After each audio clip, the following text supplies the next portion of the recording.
हाग्रामाजों नारसिनजानानै MP सिखारनांनायखाय उफाय गैयैयाव दा माने खामानिखौ मावगासिनो दङ। खुलुमबाय लोगोफोर, दिनैनि गोदान भिडिअ नोंथांमोन बयखौबो बरायबावबाय। दिनै मोननै मोनथाम नोंसिनि गेजेराव आपडेट लानानै फैदों। नोंथांमोना भिडिअखौ नायलांब्लानो नोंथांमोना मा जादों बेनि सोमोन्दै नोंथांमोना मिथिनो मोनगोन। दाखालि बावैसो चन्दन ब्रह्मआ मोनसे कल रेकर्डनि गेजेरजों फोरमायनाय बायदि दिनै मिडियानि गेजेरजों स्रा फोरमायनानै होयो बेयो फैबाय थानाय 12 एप्रिल खालि बियो UPPLआव जइन जासिगोन। गासै BPFनि 3,000 सापर्टारफोरखौ लानानै बियो UPPLआव जइन जागोन होननानै दिनै जोंनि गेजेराव मिडियानि गेजेरजों फोरमायदों। नोंथांजों 3,000सो थांफागोन होननानै खौरां मोनो। बिनि बाराबो जानो हागौ।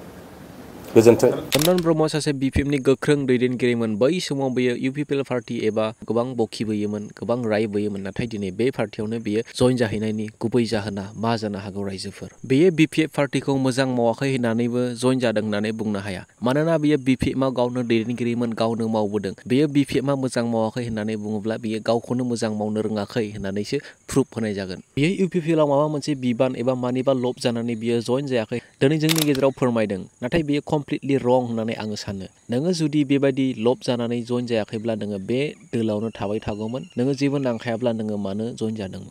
बेदर जाबाय थाग्रा सुबुङा मालाबाबो मिरामिस जाब्ला खहाबखाया। बेबायदिनो राजखान्थिजों गेलेबाय थाग्रा सुबुङा, गोहो बोलोजों गेलेबाय थाग्रा सुबुङा मालाबाबो गोहो बोलो गैयालाबानो थाबाय थानो हाखाया। बिथांनो सिगांनि बायदि गोहो बोलो, थाखा फैसा नांगौ। बेनिखायनो बियो जइन जादों होननानै आं सानो। रायजोफोर, नोंथांमोना बेनि सायाव मा सानो नोंथांमोना कमेन्टआव बुंनो हागोन। फारसेथिं जोंनि हाग्रा बिफाननि EM रन्जित बसुमतारी सारा खाम्फा बरगयारियाबो बे MP इलेक्सन जोबनायनि उनावनो बियो UPPL दोलाव जइन जागोन होननानै मिडियानि गेजेरजों फोरमायबायानो थागासिनो दं। दाखालिनिफ्रायनो बियो बुंबाय थादों, आरोबाव बियो बुंबाय थाबावबाय। हाग्रामा महिलारिया नारसिननायावसो बियो MP इलेक्सना केन्डिडेट महरै बिबान मोननायखायसो बियो BPFनि जानानै खामानि मावबाय थागासिनो दं होननानै बुंदों। हाग्रामाजों नारसिनजानानै एमपि सिखारनांनायखाय उफाय गैयैयाव दा माने खामानिखौ मावगासिनो दङ।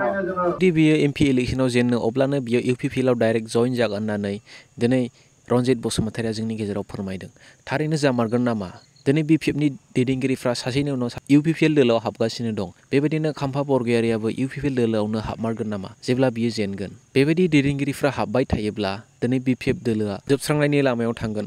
हमथानो हानाय नङा रावबो दैदेनगिरिफोरखौ BPFखौ सालायनो थाखाय। जोबनायाव हाग्रामा महिलारि सारल' थाहैगोन नामा BPFखौ दैदेननो थाखाय? दिनै चन्दन ब्रह्मआबो थांदोंब्ला दिनै खाम्फा बरगयारियाबो थांनायनि चान्सआ दङ। जाथावै नङा बियो जानो हाथावथाव।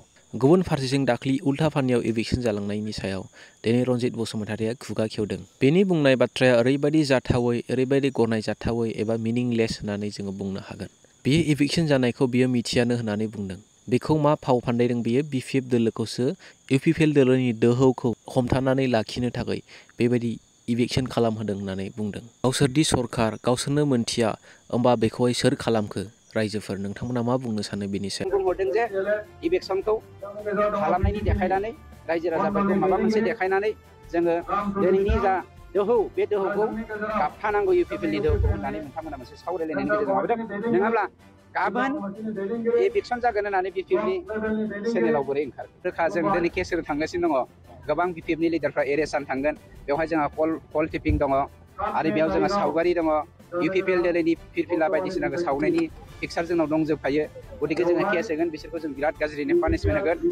BPF दोलोआसो खालामहैदों नामा थांनानै इलेक्सनखौ? खालामदों होननानै बियो गनायनानै बियो लाबावाखै। सोलायै बियो बे इलेक्सन खालामनायाव गावसिनि जि UPPLनि पस्टार, बिथांमोननि जि फ्लेग, बेयो खामजादों एबा माखासे रायजो राजाफ्रा सावदों। बे पस्टारफोरखौ सावनायनि दायाव बिथाङा जेलावसो सोनो बियो धमखि होदों। बैफोरबायदि फरेस्ट जायगायावहाय नोंथांमोना बिथांमोनखौ सिगांनिफ्रायनो होबथायोब्ला बिथांमोना थानाय नङामोन।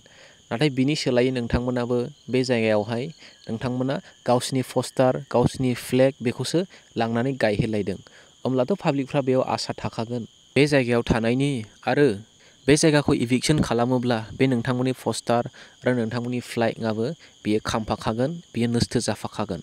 आरो रायजोफ्राबो रागा जोंनानैहाय बे पस्टार आरो बे फ्लेगखौ सावखागोन। मानोना नोंथांमोना बिथांमोननो हा होगोन होननानै समायखिरा होदोंमोन। नाथाय बेयो जाफुङैखाय बिथांमोना राग जोंनायजों दिनै सावबाय।